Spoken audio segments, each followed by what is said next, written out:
ያልተጻፈው ስምምነት ከ50 ዓመት በላይ የዓለምን የነዳጅ ግብይት መርቷል። የዓለም ኢኮኖሚም በዶላር ሲዘወር ቆይቷል።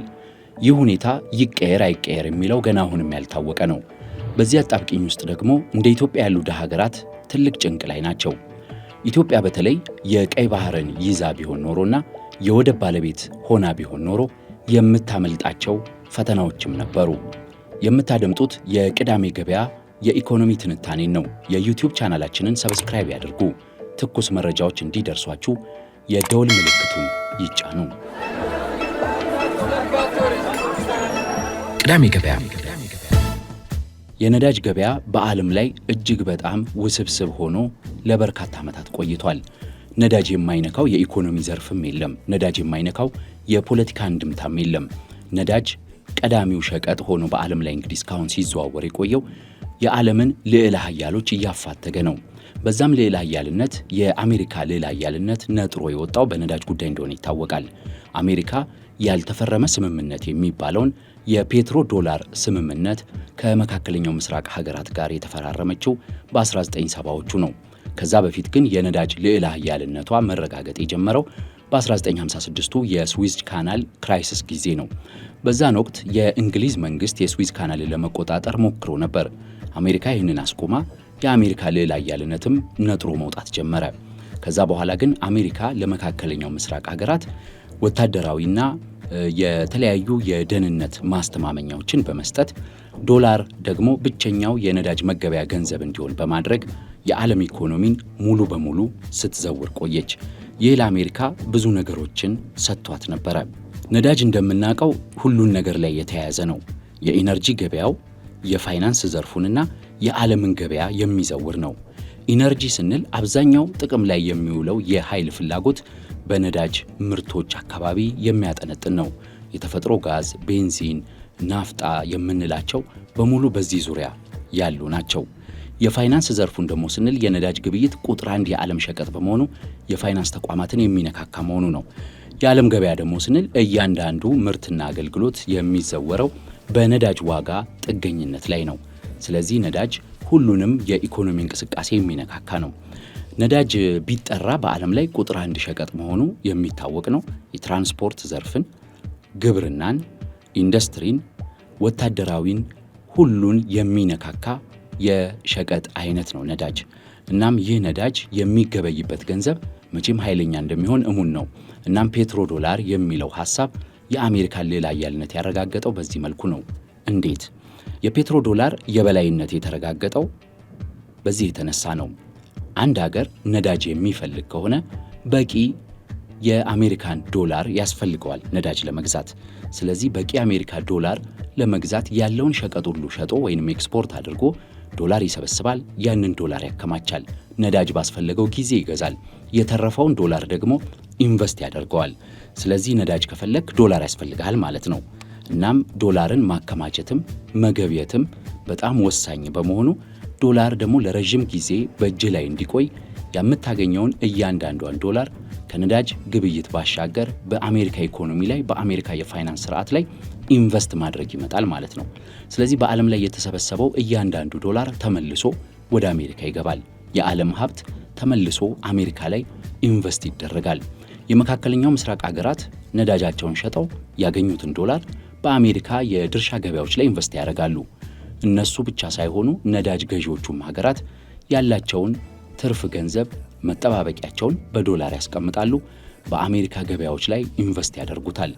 እናም የዓለም ገንዘብ በሙሉ በዶላር ይሰበሰባል፣ በዶላር ይመነዘራል፣ የአሜሪካ ኢኮኖሚን እያረሰረሰ ያልፋል ማለት ነው። ይህ ነው የፔትሮ ዶላር ጽንሰ ሐሳብ። እናም የነዳጅ ግብይት በአመዛኙ እስከ 100% በሚያስብል ደረጃ በዛ ሲከናወን ነበር። በቅርብ ጊዜ ግን እንደነ ቻይና ያሉ ሀገራት ብቅ እያሉ መምጣታቸው የዶላርን ጉዳይ ጥያቄ ውስጥ የሚጥል ሆኗል። ብሪክስ አባል ሀገራት የራሳቸው ገንዘብ ለማስተዋወቅ የሚል ሐሳብ ቢያመጡም እስካሁን የተጨበጠ አይደለም። ቢሆንም ግን ሀገራት እርስ በእርስ በየራሳቸው ገንዘብ ይገበያዩ የሚሉት ሐሳቦች ራሱ ቀላል ፈተና አይደሉም ለዶላር። ለዚህም ነው በተደጋጋሚ የኢኮኖሚ ትንታኔያችን ላይ ከሰሞኑ የኢራን ጦርነት ወታደራዊ ጉዳይ ብቻ አይደለም፣ የኢኮኖሚ ልዕለ ኃያልነት ጉዳይ ነው የምንለው። እናም ነዳጅ ትልቅ አጣብቂኝ ውስጥ ገብቷል። ፍሰቱ በሆርሙዝ ሰርጥ መስተጓጎል የተነሳ በከፍተኛ ደረጃ ተቆራርጧል። 20 በመቶ የዓለም ነዳጅ እዛ ላይ ተቀርቅሮ ቀርቷል። በርካታ መርከቦች ከ2 ሳምንት በላይ ሆርሙዝን መሻገር አቅቷቸው እዛው ላይ ተቀርቅረው ቆመዋል። ለመሻገር የሞከሩ ጥቂት መርከቦች ጥቃት ስለደረሰባቸው ሌሎቹ ወደዛ አልሄዱም። እናም አሁን የዶላርና የነዳጅ ጉዳይ አዲስ ዕጣ ፈንታ ሊገጥመው ይችላል የሚሉ አሉ። ለበርካታ ዓመታት የአሜሪካ መንግስት የዓለም ፖሊስ ነኝ፣ የዓለም ሰላም አስከባሪ ነኝ የሚልበት ዋነኛው ምክንያት የነዳጅ ምክንያት ነው። ነዳጅ ቁጥር 1 የዓለም ሸቀጥ ሆኖ በቢሊየንና በትሪሊየን ዶላሮች በየዓመቱ እያንቀሳቀሰ ሲሄድ የነዳጅን ፍሰት፣ የነዳጅን ግብይት፣ የነዳጅን የባህር ላይ እንቅስቃሴ ለማገዝ አሜሪካ በመላ ዓለም መርከቦቿን አሰማርታ ኢኮኖሚውን ስትቆጣጠርና የነዳጅ ፍሰትን ስታገዝ ቆይታለች። አሁን በሆርሙዝ ሰርጥ የተፈጠረው ችግር ግን የአሜሪካን ጉዳይም ስጋት ውስጥ የጣለ ነው። በእርግጥ አሜሪካም ትፈልገዋለች ይህን ነገር፣ ግን የት ድረስ የሚለው ነው ትልቁ አወዛጋቢ ነገር። አሁን በሆርሙዝ የተፈጠረውን ሁኔታ ተከትሎ በርካታ ሀገራት 3 ነገሮችን እያማተሩ ነው። አንደኛው አዳዲስ አቅራቢዎችን ይፈልጋሉ። ነዳጅ የምናገኝበት አማራጭ ከየት ሊሆን ይችላል የሚለውን ማለት ነው። ሁለተኛው ደግሞ አዳዲስ የፋይናንስ አቅርቦቶች ይፈልጋሉ።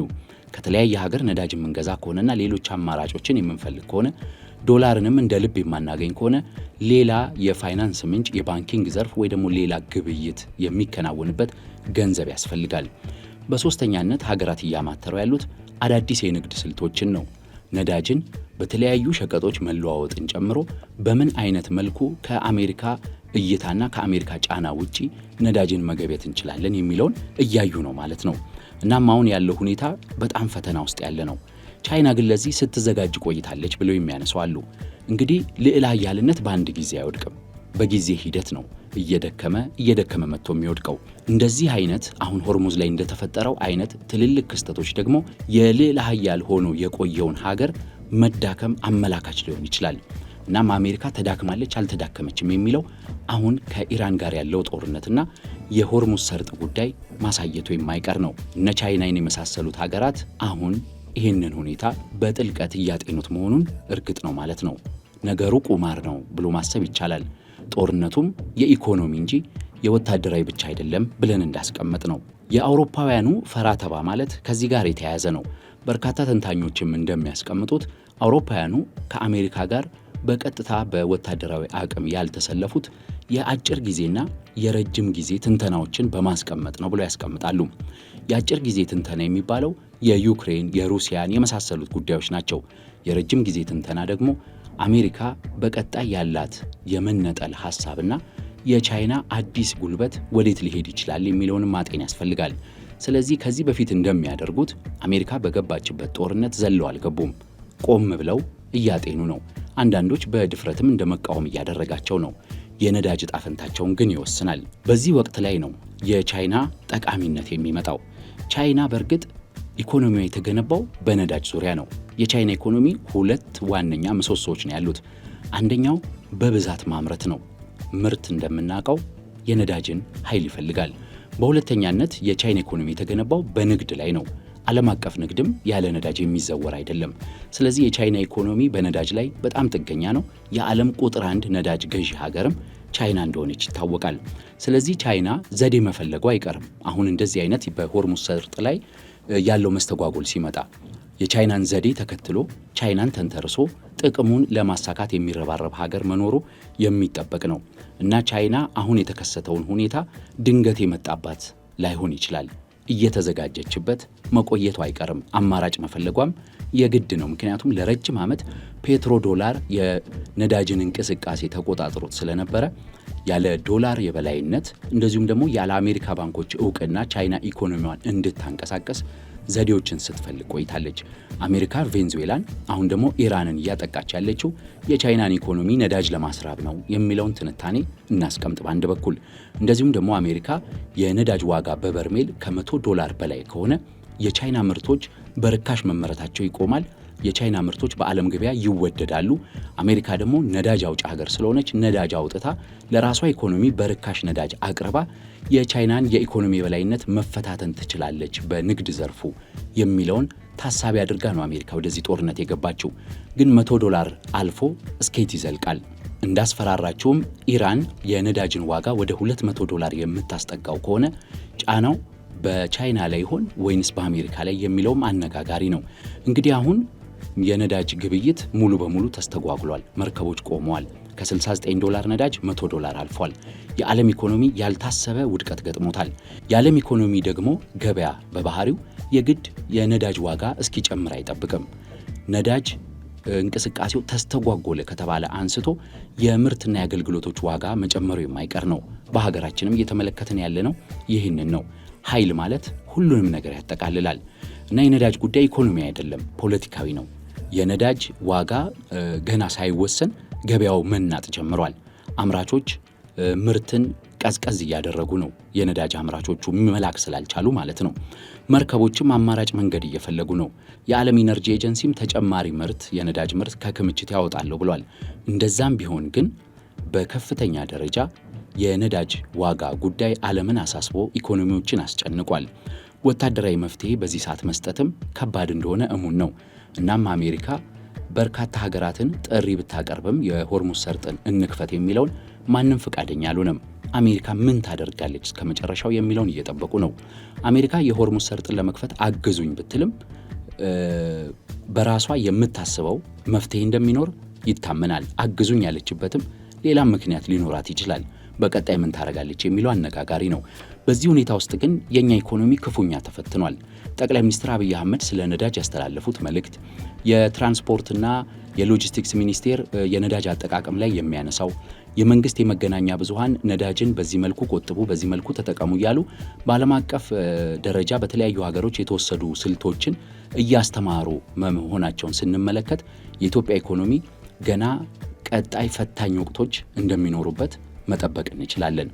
አሁን ላይ ጦርነቱ ገና 2 ሳምንት ፈቀቅ ማለቱ ነው። እስራኤል እንደተናገረችው ከሆነ ገና ለ4 ሳምንት ጦርነት እቅድ አውጥታለች።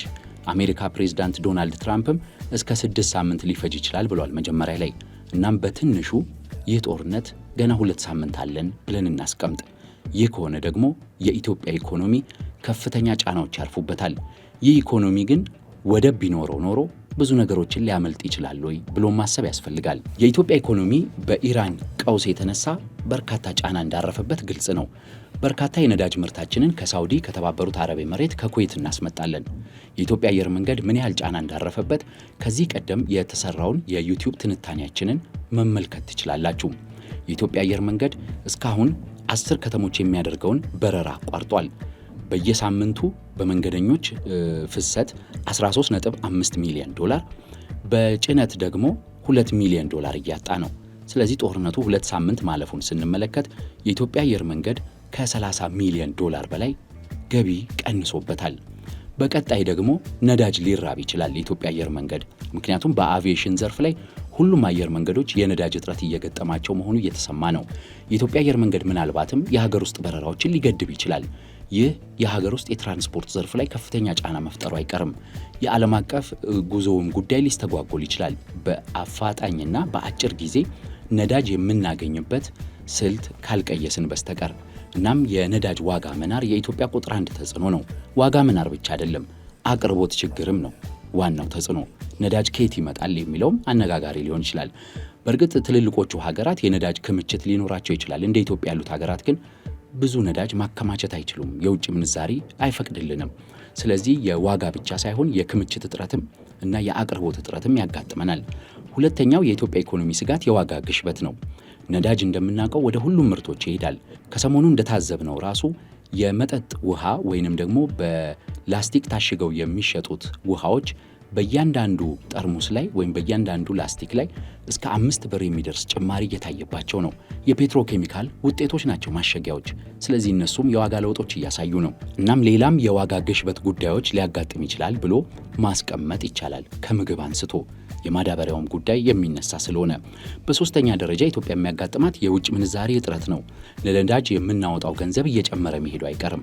የነዳጅ ወጪው ብቻ ሳይሆን የማዳበሪያ ወጪ ሊጨምር ይችላል።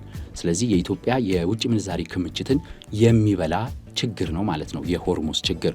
በአራተኛነት የሚቀመጠው የአቅርቦት ሰንሰለት መበጣጠስ ነው። ኢትዮጵያ በከፍተኛ ደረጃ በጅቡቲ ወደብ ላይ ጥገኛ ናት። የጅቡቲ ወደብ አሁን ላይ አዲሱ የጥቃት ኢላማ ሊሆን ይችላል። ምክንያቱም ኢራን የሆርሙዝ ሰርጥን ብቻ መዝጋት በቂ አይደለም ብላ ከወሰነች ወደ ባቤል መንደብ መሻገሩ አይቀርም። የየመን ሀውቲ ታጣቂዎችን የምትጠቀም ከሆነ ደግሞ የጅቡቲ ወደብም ከፍተኛ ጫና ያርፍበታል።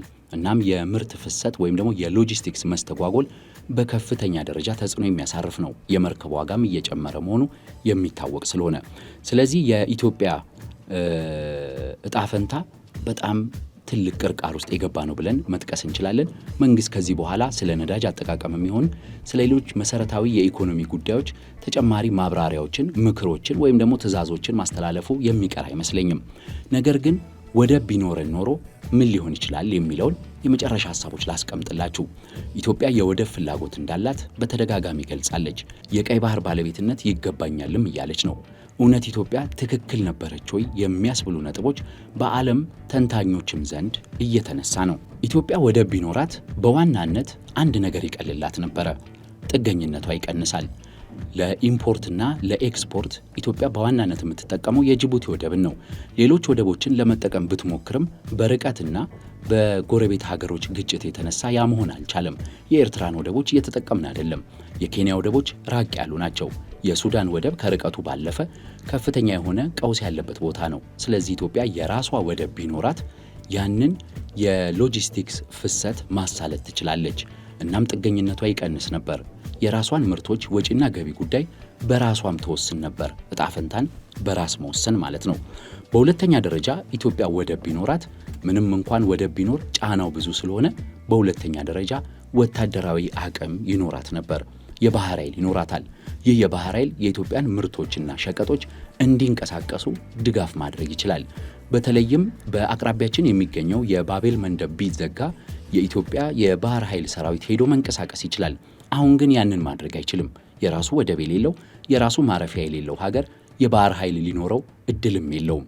ስለዚህ የባህር ኃይል ሊኖረን የሚችለው የራሳችን ወደብ መሰረተ ልማት ቢኖረን ነው እና ምርቶቻችንን መከላከል እንችል ነበር። የኢትዮጵያን የንግድ መርከቦችንም መጠበቅ እንችል ነበር። በሶስተኛ ደረጃ መርከቦቿ በፈለጉት ደረጃ መንቀሳቀስ ይችላሉ የሚለው ነው። እናም ባጭሩ ስንመለከተው የኢትዮጵያ የወደብ አስፈላጊነትና የኢትዮጵያ የወደብ ፍላጎት ተገቢነቱ፣ አነጋጋሪነቱ አሁን ዳግም እየተነሳ ነው። በይፋ ይነገር እንጂ ጥቂት የማይባሉ ሀገሮች ኢትዮጵያ የራሴ ወደብ ያስፈልገኛል የምትለውን ሐሳብ እየደገፉ መሆኑ ይሰማል። በተለይም በአፍሪካ ቀንድ ላይ አስተማማኝ የሆነ ጠንካራ ወታደራዊ ቁመና ሊኖረው የሚችልና ለሌላ ሀያላኑ ሀገራት አማራጭ ሊሆን የሚችል ኃይል ያስፈልጋል ብለው የሚያምኑ አሉ። እናም ኢትዮጵያ የራሷ ወደብ ቢኖራት የሚደግፉ ሀገሮች ቀላል አይደሉም። እስካሁን በይፋ ይምጣ እንጂ ኢትዮጵያ የራሷ ወደብ ያስፈልጋታል የሚለውን የኢትዮጵያን ቅስቀሳ የተቀበሉ ሀገራት እንዳሉ ይሰማል። የኢራን ጦርነት፣ የአሜሪካና የእስራኤል የኢራን ጥቃትና የኢራን መልስ ኢኮኖሚ ገጽታው እየከፋ ስለሆነ ገና ብዙ ማየታችን የማይቀር ይመስላል።